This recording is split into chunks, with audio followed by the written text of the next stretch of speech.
اور ایک آخری چیز، تراویح کا خصوصی اہتمام کرو، اطمینان سے تراویح پڑھو۔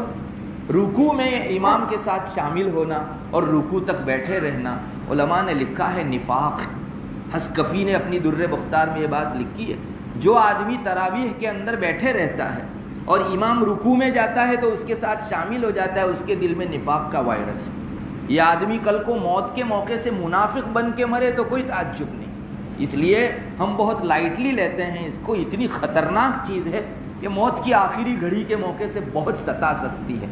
5-10 منٹ اللہ کے خاطر کھڑے رہنے میں انسان مر نہیں جاتا، نہ ہی پاؤں ٹوٹ جاتے ہیں۔ اس لیے اللہ کے واسطے شروع تکبیر ہی سے، تکبیر تحریمہ ہی سے ہم لوگ شامل ہوں اور اللہ کی محبت کا اظہار کریں۔ اللہ آپ کو اتنا دے گا کہ آپ کی امید جہاں ختم ہوگی وہاں سے اس کی دین شروع ہوگی۔ اللہ تبارک و تعالی ہم سب کو عمل کی توفیق عطا فرمائے۔